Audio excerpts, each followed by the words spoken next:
तो hey guys, आज हम देखने वाले हैं क्लास 12th की इंग्लिश के चैप्टर नंबर 1 को, जो कि है द लास्ट लेसन।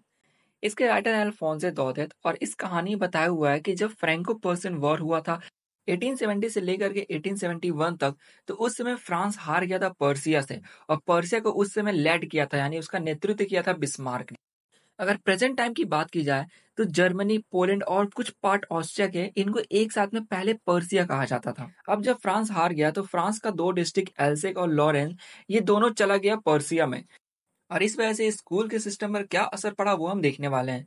तो कहानी की शुरुआत होती है फ्रांस नाम के लड़के से, जो कहता है कि लेट उठने की वजह से स्कूल जाने में उसको देरी हो गई थी। वो बहुत ही ग्रेट ड्रेड ऑफ स्कोल्डिंग, यानी बहुत ही डरा हुआ था डांट सुनने से। स्कोल्डिंग का अर्थ हुआ डांट और ड्रेड यानी फियरफुल।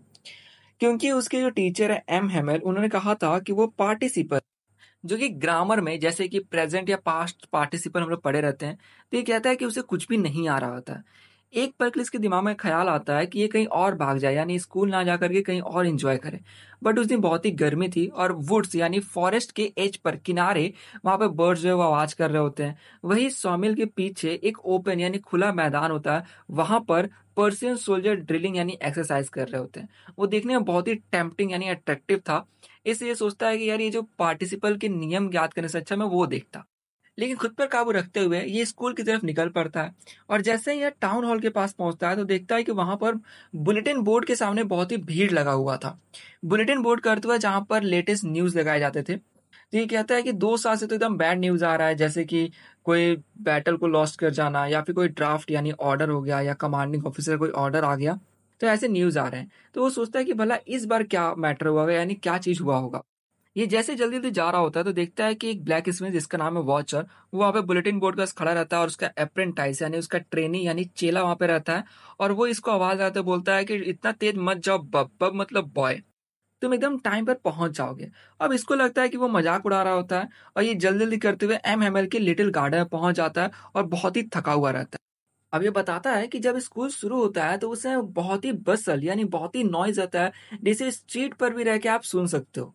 जैसे कि डेस्क का खुलना बंद होना, लेसन को रिपीट करना, यूनाइसन यूनाइसन का अर्थ हुआ कि एक साथ सभी बच्चे रिपीट कर रहे हो, और सभी बच्चे अपने कानों पर हाथ रख लेते हैं ताकि वो अच्छे से समझ सके।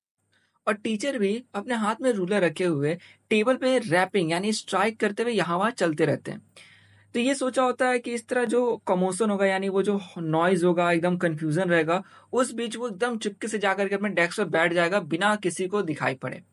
लेकिन उस दिन बहुत ही संडे मॉर्निंग की तरह क्वाइट था, यानी शांति बनी हुई थी। अब ये समझ नहीं पाता है कि क्या हो रहा है, तो वो विंडो से जाकर के अपने क्लासमेट्स को देखता है। इससे सारे दोस्त अपनी जगह पे बैठे रहते हैं, और एम हेमल एक आयरन वे अपने आर्म के अंदर लेकर के यहाँ वहां घूम रहे होते हैं। अब ये गेट खोलता है और अंदर जाता है, सभी के सामने घुसता है, तो समझ सकते हो कि ये बहुत ज्यादा ब्लस यानी कि एकदम मुंह लाल हो जाता है, सर में से, और फ्राइटन यानी डरा हुआ रहता है। एम एमएल कुछ नहीं बोलते हैं, वो एकदम काइंडली बोलते हैं कि हाँ जाओ लिटिल फ्रेंड्स, जा करके अपनी सीट पर बैठ जाओ। और जो कि ये बहुत ही ज्यादा उस समय तक डरा हुआ था, तो एकदम से जाता है और अपने सीट पर कूद करके बैठ जाता है। उसके दिमाग में अभी कोई भी आइडिया नहीं आया था, लेकिन जैसे ही उसकी डर खत्म होता है, तब वो देखता है कि उसके टीचर ने उस दिन ग्रीन कोट पहना हुआ था, एक फ्रिल्ड शर्ट, फ्रिल्ड का अर्थ हुआ ऐसे पैटर्न बना हुआ, एक लिटिल ब्लैक सिल्क कैप जिसके ऊपर एम्ब्रॉयडर्ड यानी कि पैटर्न्स बने हुए थे। और ये ऐसे कपड़े सिर्फ इंस्पेक्शन और प्राइज डे के दिन ही पहना करते थे। इसके साथ ही स्कूल उस दिन बहुत ही स्ट्रेंज और सोलेम सोलेम यानी सीरियस मूड वाला लग रहा था। लेकिन सबसे ज्यादा सरप्राइज ये तब हुआ जब इसने देखा कि जो सबसे पीछे के बेंचेस थे, जो हमेशा खाली रहते थे, उस पर अभी जो विलेजर्स थे, जैसे कि बूढ़े लोग हो गए हैं, वो सब वहां पे बैठे हुए थे, और एकदम शांति से बैठे थे जैसे बाकी बच्चे सब बैठे थे। अब जैसे सीनियर विलेजर मेन हाउसर्स हो गए, थ्री कॉर्नर्ड हैट पहने हुए, farmer mayor, farmer post master, और ये बाकी जैसे ओल्ड हो गए यहाँ पे विलेज के पीपल, वो सब वहां पे बैठे हुए थे। सही बहुत ही उदास लग रहे थे। और हाउजर ने एक ओल्ड प्राइमर, प्राइमर यहाँ पे अर्थ हो गया कि जैसे बेसिक बुक होती है ना, जैसे इंडिया में से हिंदी की बच्चों के लिए बेसिक बुक है, वैसे ही रसिया में रसिया बच्चों के लिए, तो वो बुक लेके आए हुए थे, जिसे अपने नी पर रखकर अपने थंब से लगाकर पेज पर देखते रहे थे, और उन्होंने चश्मा पहना हुआ था। और ये उस समय वॉन्डर कर रहा था कि भाई आखिर ऐसा क्यों हो रहा है, मतलब ये लोग यहाँ पर क्यों हैं।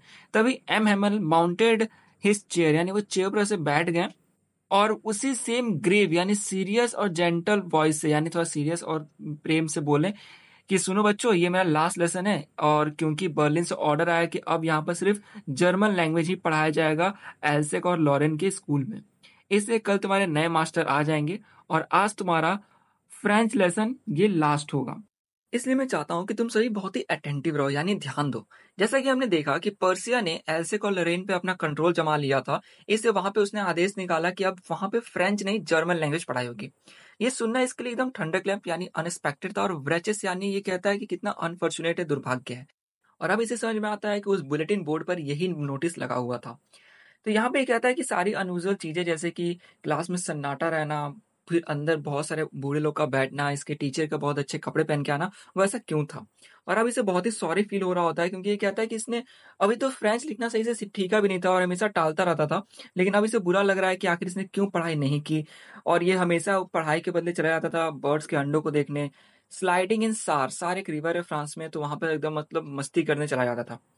इसे जो बुक्स कुछ वक्त पहले बहुत ही न्यूसेंस यानी प्रॉब्लमेटिक लगते थे, और इसे लगता था कि यार कितने बुक्स कैरी करना पड़ते हैं, भारी होते हैं ये वो।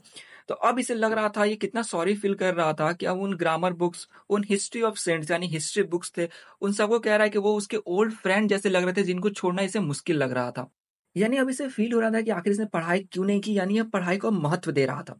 ये कहता है कि अब ये पूरा भूल चुका होता है कि एमएमएल कितने ही क्रैंकी यानी शॉर्ट टेम्पर्ड थे। वो देखता है कि अच्छा, इसलिए सर ने आज फाइन संडे क्लॉथ पहना है। फाइन संडे क्लॉथ यानी किसी के पास उनका बेस्ट क्लॉथ होना, जो वो सिर्फ़ ओकेज़न वगैरह में पहनते हैं। और इसे अब समझ में आया कि आखिर वो बूढ़े लोग पीछे क्यों बैठे। क्योंकि वो सभी सॉरी फील कर रहे थे, क्योंकि जब वो लोग छोटे थे तो वो लोग भी इतना स्कूल नहीं जा पाए थे। तो यहाँ पर वो आए थे ताकि एम हेमल को रिस्पेक्ट शो करे, क्योंकि एम हेमल ने 40 साल तक पढ़ाया था फ्रेंच, और साथ ही में अपने कंट्री को रिस्पेक्ट करने के लिए, जो कि अब कंट्री उनका ना रहा। तो यहाँ पर अब एम हेमल फ्रेंच को बोलते हैं कि उठो और रिसाइट करो। रिसाइट मतलब हुआ कि पढ़ना, जोर जोर से पढ़ना। और बोलते हैं कि टॉपिक्स ऑफ पार्टिसिपल्स यानी जो प्रिंसिपल्स हैं उन सबको पढ़ने के लिए। अब ये सोच होता है कि यार मैं पढ़ पाऊँगा कि नहीं, मतलब ये चाह रहा होता है उस समय कि मैं बिना किसी मिस्टेक के पढ़ दूँ, यानी बोल दूँ। लेकिन इसको ड्रेडफुल रूल्स, वो जो भयानक रूल्स थे, वो इसे याद नहीं आ पाते हैं। सोचा होता है कि क्या मैं सही में पूरा पढ़ पाऊँगा बिना कोई मिस्टेक के? बट जो कि इसे कुछ भी याद नहीं आ रहा होता, और इसलिए वो मिक्स्ड अपन यानी कन्फ्यूज़ हो जाता है, तो वहाँ पर डेस्क पर ऐसे खड़ा-सा रह जाता है। और उसको मतलब डर भी लग रहा होता है, तो वो ऊपर नहीं देखता है, उसका धड़कनें तेज़ हो जाती है।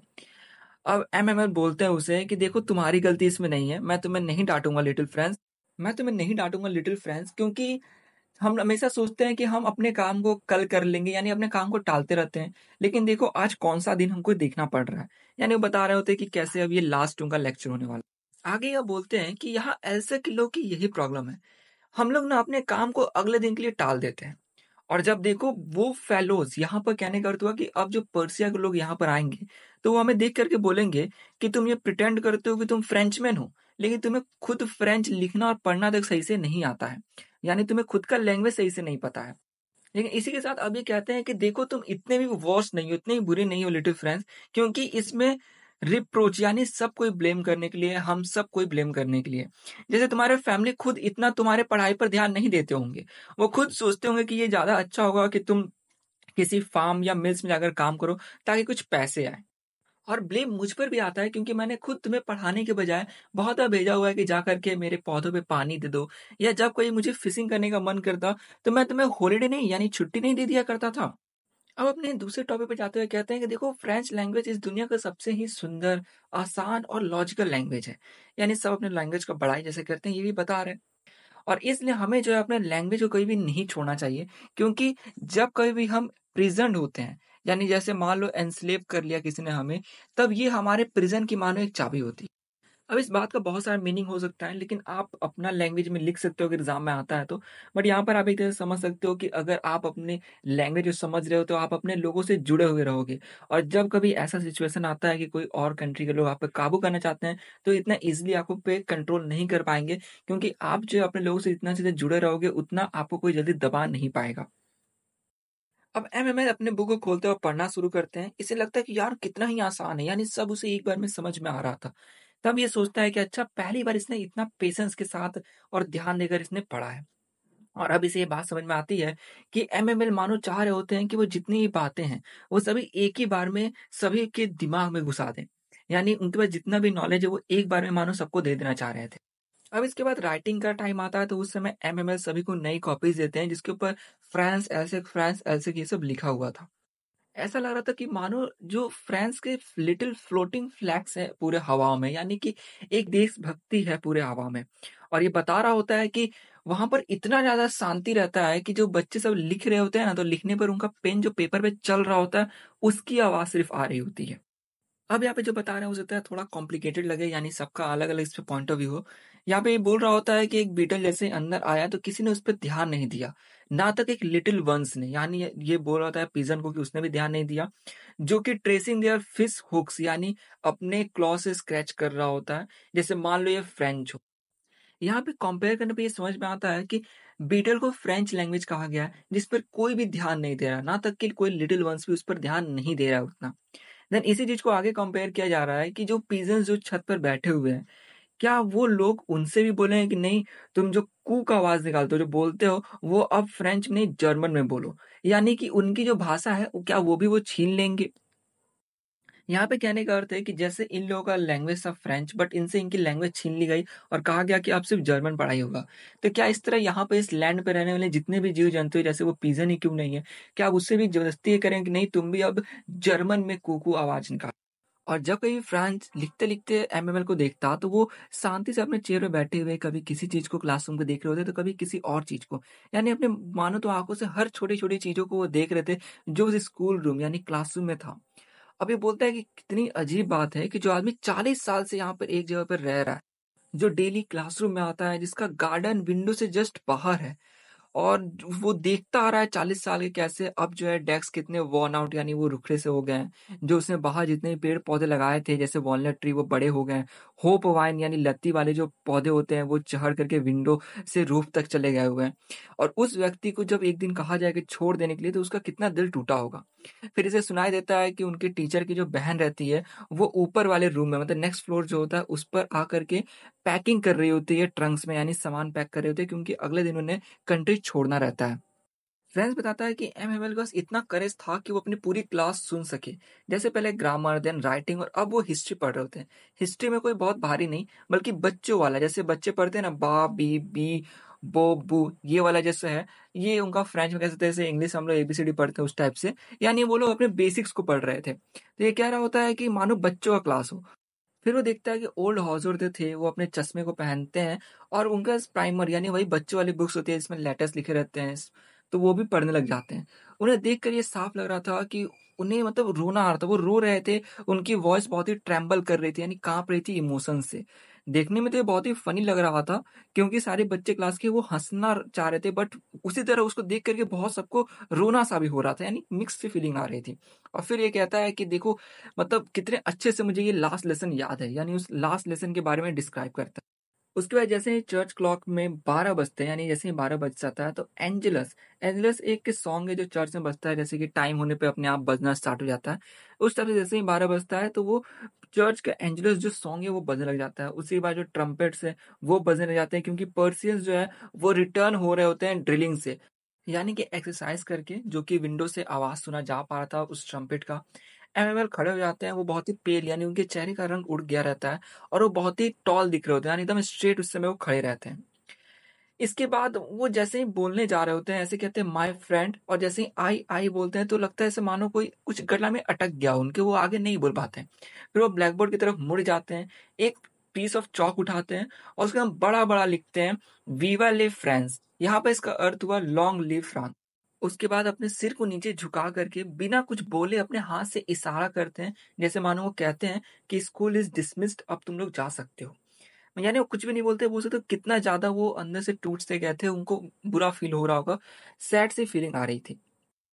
तो यहाँ पे इस कहानी में ये बताया गया कि कैसे जब फ्रांस के 2 डिस्ट्रिक्ट जो है एल्सेक और लोरेन, उसके ऊपर पर्शिया ने जब कब्ज़ा कर लिया, जब वो उसके अंडर में आ गए, तो उसके बाद कैसे उसने वहाँ पर फ्रेंच लैंग्वेज को पढ़ाना बंद करवा के जर्मन लैंग्वेज के लिए बोल दिया। तो ये कहानी थी इस बारे में बताने के लिए। तो आशा है आपको वीडियो अच्छी लगी हो, वीडियो अच्छी तो प्लीज़ लाइक कर दें, दोस्तों से शेयर कर दें और चैनल को सब्सक्राइब करना बिल्कुल भी ना भूलें। तो अब मिलते हैं नेक्स्ट चैप्टर के वीडियो में।